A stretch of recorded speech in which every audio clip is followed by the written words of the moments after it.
La raconterie présente L'arme de lumière, une nouvelle d'Elias Drouy.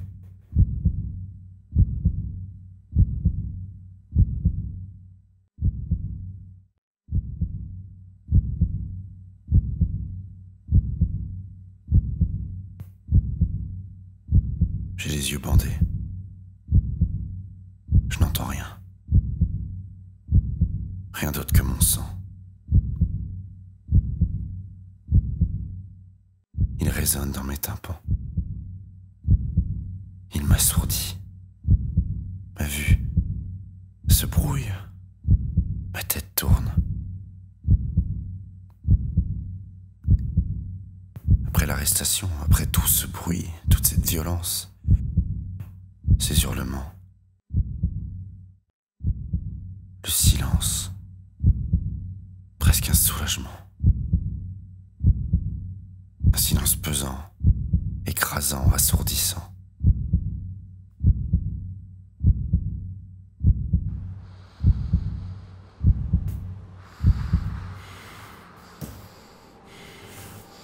J'entends des respirations d'autres personnes. Je le sens, je le sais. Nous sommes plusieurs à être montés dans ce camion.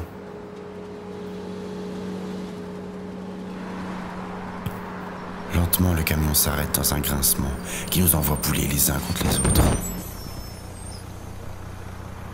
Les militaires nous sortent violemment. On m'enlève mon bandeau. Ceux qui font mine de résister sont abattus. Des hommes à mes côtés et tués. Je sursaute. Un liquide chaud coule sur mes joues. Des larmes? Non. Je touche. Du sang. Je réfléchis. Des larmes de sang. Cette pensée me fait sourire. C'est un joli nom pour un poème.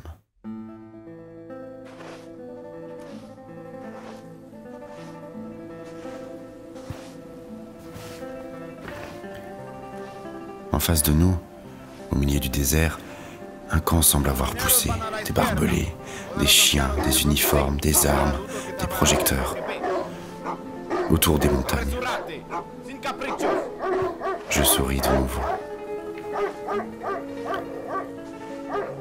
Je me promenais avec mon fils dans ces mêmes montagnes. Nous regardions les étoiles. Je me demande ce qu'il est devenu. Cette pensée me serre le cœur. Je sens de nouveau un liquide chaud sur ma joue. Du sang? Non. Cette fois-ci, ce sont de véritables larmes. Pures, transparentes, brillantes. L'une d'elles tombe. Elle n'est plus pure. Elle est boueuse, sanglante. Elle est abîmée. Comme moi. On nous ordonne de nous arrêter au milieu du camp. Je regarde en haut. Le ciel est pur. Aucun nuage, aucune pollution. Il est calme, serein. Il m'apaise.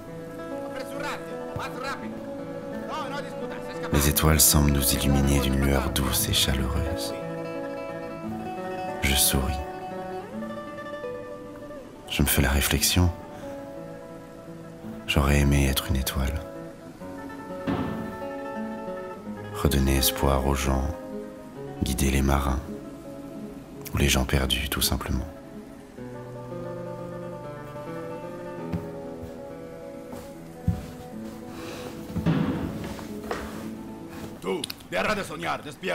Les soldats sont violents. Ils nous jettent dans le baraquement. Je suis fatigué. J'ai du mal à bouger, je sens mon cœur qui s'emballe.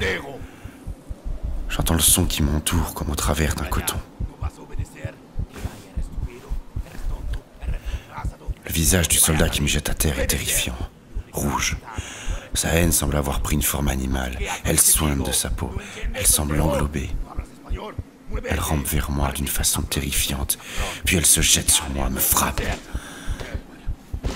Je suis par terre, recroquevillé, comme une bête.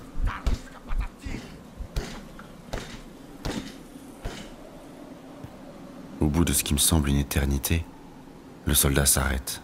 Moment d'hésitation. Je dégage mes mains de mon visage. Et il part. Il commence lentement à pleuvoir.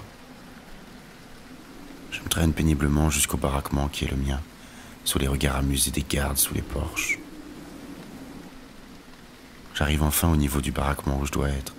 Je pousse sur mes bras et réussis à me lever. Je titube jusqu'à la porte, la pousse. Les autres prisonniers me regardent, surpris. Il n'y a aucune lueur dans leurs yeux. Ce ne sont plus que des abysses de désespoir et de peur. Et ces puits sombres m'aspirent vers eux. Alors que j'avance, je remarque que l'un des prisonniers a encore une flamme dans les yeux. Elle brûle. Je ne peux m'empêcher d'avoir un mouvement de recul. Ces flammes semblent prêtes à m'engloutir. Il semblerait que toute la colère du monde soit contenue dans ses iris, dans ses pupilles.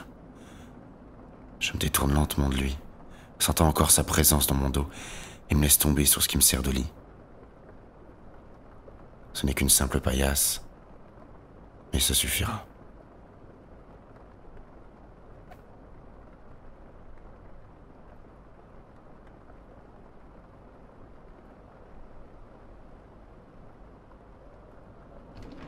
Le lendemain matin, les soldats nous font sortir à grand renfort de cris et de coups. Le prisonnier qui m'avait impressionné hier est là. Les soldats autour ont tous la même réaction que moi, un mouvement de recul. Puis ils commencent à le frapper. J'assiste alors à un tableau digne des plus grands artistes. Le prisonnier dégage une telle présence qu'elle prend forme autour de lui. Elle est de la couleur des flammes, rouge, orange et jaune. Les soldats autour sont entourés d'un halo de violence et de haine à l'état pur. Ils sont entourés d'un rouge tirant sur le noir. Le prisonnier est à terre et tente de se protéger. Il tente même de riposter parfois. Ses flammes prennent plus d'ampleur, sa présence devient écrasante. Les soldats se déchaînent, l'aura qu'ils dégagent devient plus froide, plus violente, plus inquiétante. Elle prend une forme plus bestiale. Tous les autres prisonniers baissent la tête.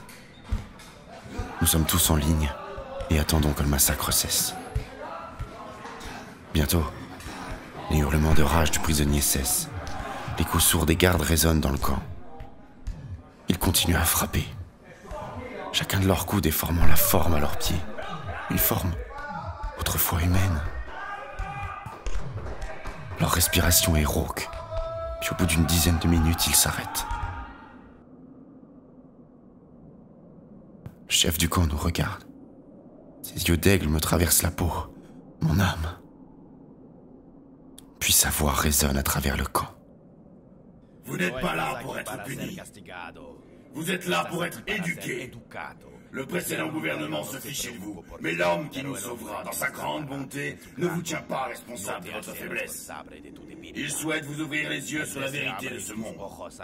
Et pour cela, il vous faudra apprendre. Et pour apprendre, il faudra obéir. Si vous obéissez, vous deviendrez des citoyens utiles à la patrie et serez généreusement récompensés. Après son discours, on nous distribue nos tâches. Je suis assigné à l'équipe devant creuser un immense trou. On nous donne pioche et pelle. Il n'y en a pas assez. Alors, premier arrivé, premier servi.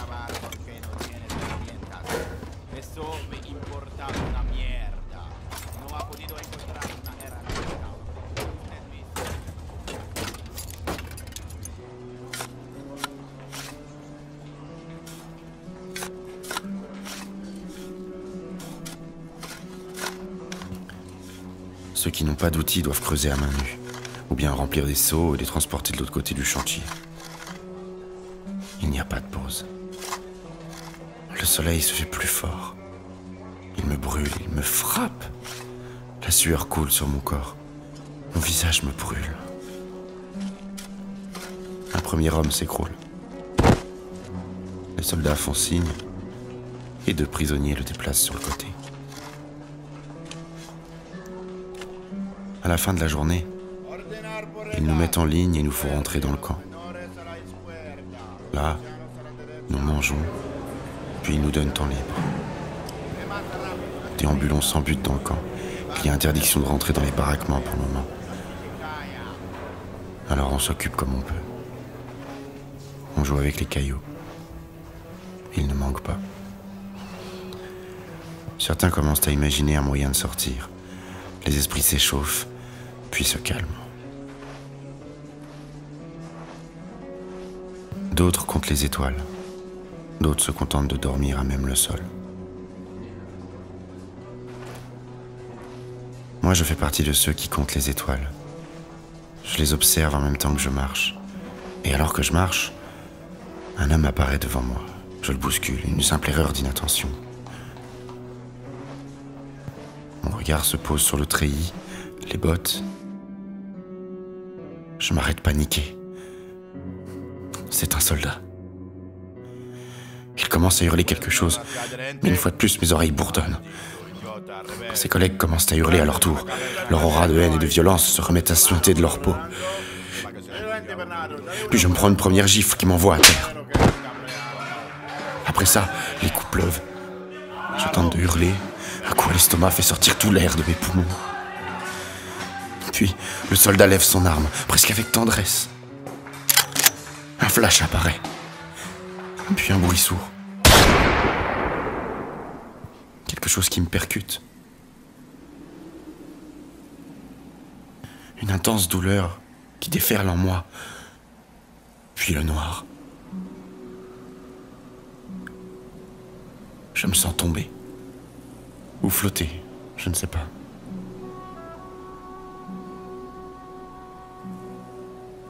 Une pensée me traverse l'esprit.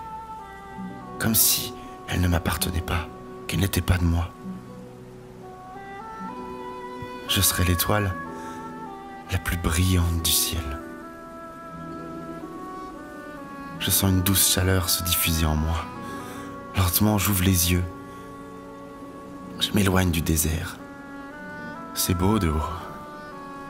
On ne voit rien, sinon des lumières et de la poussière, aucun son.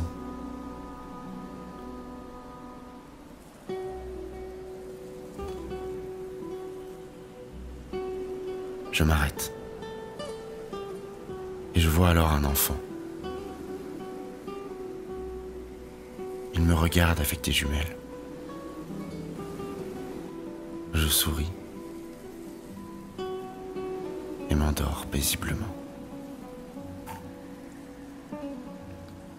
Pour l'éternité? Non. Oui. Je ne sais pas. Mes pensées se brouillent. La lumière qui se dégage de moi devient plus intense. Mes pensées se brisent, elles brûlent. Ma conscience disparaît. Mais je ne ressens aucune peur. Seulement la paix. C'est un feu chaleureux, réconfortant. Et ce feu amène le calme.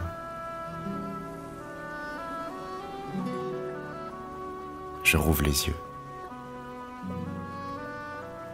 Et m'arrête, stupéfait. Le camp a disparu. Il n'est plus. À la place, des gens. Ils ont des pancartes, ils fouillent, ils pleurent. Je ne comprends pas.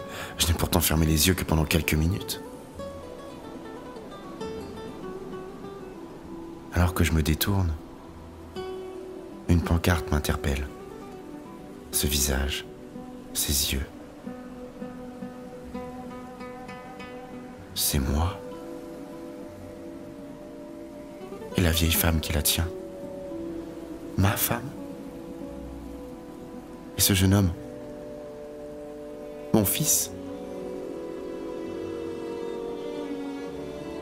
J'ai envie de crier, d'aller vers eux, mais c'est impossible. Mes membres semblent attachés à cette lumière. Mes pensées se remettent à virevolter. La lumière se fait plus vive. Elle n'est plus si chaleureuse. Elle m'enferme, m'emprisonne, me brûle. Et cette fois-ci d'un feu brûlant, destructeur. Je hurle. Aucun son. Rien. Seul le vide. Mes yeux se referment. La paix m'envahit. Non, il ne faut pas. Je dois rester éveillé. Je rouvre les yeux. C'est dur. Le visage de mon fils ne me quitte pas. Je regarde autour de moi. Mes mouvements sont ralentis. Des chaînes ? Pourquoi ? Pourquoi ? Ne suis-je pas censé être libre ? Ne suis-je pas censé être une étoile ? Mes chevilles et mes poignets sont attachés et me tiennent en croix. Je regarde autour. Les autres étoiles, rien. De la lumière. Simplement... Attendez. Non ? Un homme ? Une femme. C'est une femme. Jeune. Elle dort. Je regarde autour de moi. Il y en a d'autres. Partout, ils sont là, enchaînés comme moi. Ils dorment. Je crie. Toujours aucun son. Je réfléchis, je pense, si fort, si vite, que j'en ai mal. La femme à côté sursaute. Elle me regarde. Elle essaie de me parler. Rien. Je pense qu'il faut penser. Et soudain, je l'entends. Elle me regarde intensément et je l'entends. Sa voix. Elle veut savoir pourquoi j'ai crié. Je lui dis, nous sommes prisonniers. Elle me regarde, sursaute, regarde autour d'elle et commence à tirer sur les chaînes. Il faut qu'elle se calme. Elle sursaute de nouveau. Elle me regarde puis demande, que faire? Où sommes-nous? Je réponds, le ciel, les étoiles. Elle me regarde. Elle ne comprend pas. Puis son regard se baisse. Et elle la voit, la terre. Un homme à côté se réveille. Elle a pensé à son mari. Il nous regarde, elle pleure. Soudain, je comprends. Il faut penser à ceux autour. Il faut penser à ceux autour. Les réveiller. Leur expliquer. À nous trois, nous faisons du bruit. Un bruit terrifiant, puissant. Ce sont nos pensées. Et au fur et à mesure, les autres se réveillent, comprennent. Et leurs pensées s'ajoutent aux nôtres. Elles amplifient notre bruit. Les chaînes tremblent et je me rappelle. Aucune chaîne ne peut emprisonner des idées. Les idées sont à l'épreuve des chaînes, de la violence, de la terreur. Mes pensées entrent en résonance avec celles des autres. Les autres, ils les entendent. Ils comprennent. Notre bruit s'organise. Un océan d'idées, de souvenirs, de souhaits, de tristesse, de passion, de colère. Cet océan devient tempête, qui devient incendie. Les chaînes crissent, gémissent. Puis tout se transforme en ouragan. Un ouragan de feu. Un feu si brûlant qu'il donne froid. Un froid plus glacial, plus douloureux que tout. Un deuxième ouragan naît alors. Un ouragan de glace, si froid qu'il me brûle. Les chaînes se brisent. Et soudain, nous sommes libres. Nous fonçons vers la terre, heureux. Notre passion est brûlante, grisante, dévorante.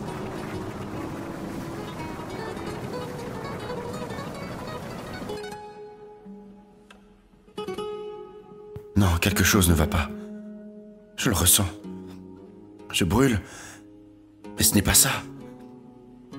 Une inquiétude sourde me serre les entrailles. Ce feu, ce n'est plus seulement le fruit de nos sentiments, de nos idées.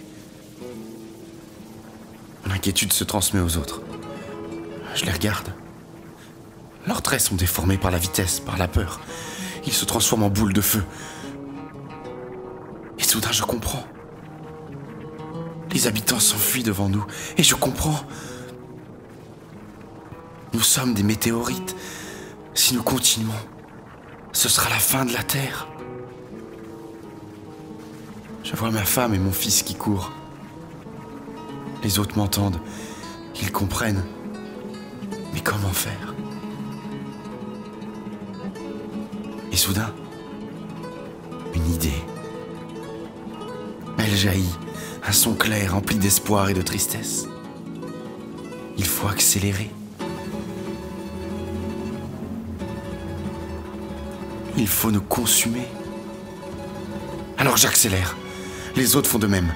La douleur, la chaleur, ma main part lentement en poussière. Mais ce n'est pas une poussière normale. Elle brille intensément. Les autres brillent aussi. Et cette poussière rejoint le ciel. Je regarde derrière moi. Ma poussière forme une petite boule de lumière. Et lentement, le reste de mon corps continue à se transformer, à disparaître, à partir en poussière. Puis c'est au tour de ma conscience. Elle disparaît, se détache de mon corps. Je vois une larme qui m'échappe. Elle tombe, brillante, belle, pure. Touche le sol et devient fleur au milieu du désert.